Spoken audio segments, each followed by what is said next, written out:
Hi everybody, it's Hong with Text Kernel. We are talking conversations to connect.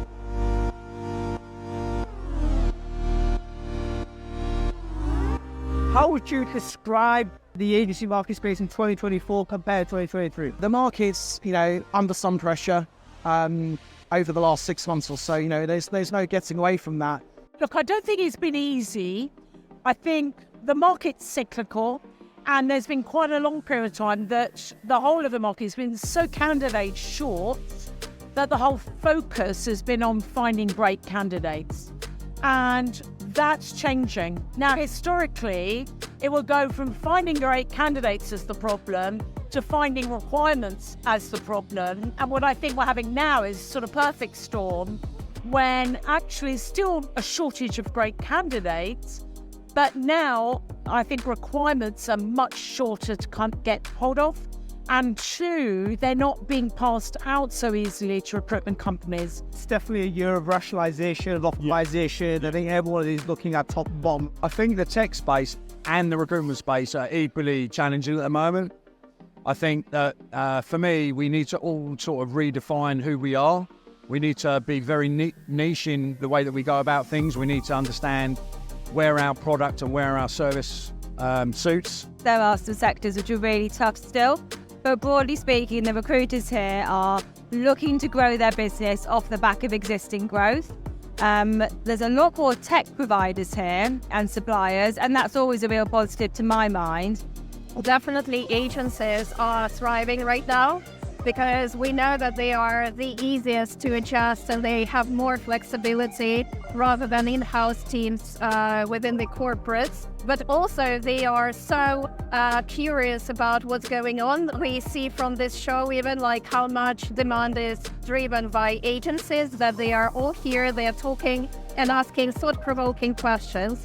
So we definitely see the big uprise in the agency market. So from our perspective, we can see our market growing. And from a marketing perspective, people want to continue to rebuild their business to go the next journey beyond 2024. So we can only see positives from where we stand. One of the threads in your talk I noticed was that you mentioned that maybe over the past decade or so, recruitment agencies have kind of had it easy in this long period of growth. Delivery became the main thing. It was all about finding the candidates and delivering against that. And recruitment agencies have recruited for skills that are all more delivery focused, but they might now find themselves in a different market where they've got to do a bit more deep business development and customer acquisition. So I do think that buyers are more sophisticated, they're buying in different ways, and that I do believe, as you said, that recruitment companies need to make sure they're selling and they have sales skills, but not the same old ones they used to have 5 years ago, but the new oriented sales skills that they're needing for the new buying processes that are taking place. What I teased about was it used to be enough to have charm to get requirements from customers, but actually nowadays it just isn't. So 62% of buyers have got enough information before they've met you or even speaking to you on the phone to make a decision, okay? And they've made, they can make those decisions. We heard from Ann Swain earlier today about how the way in which recruitment agencies acquire customers has changed.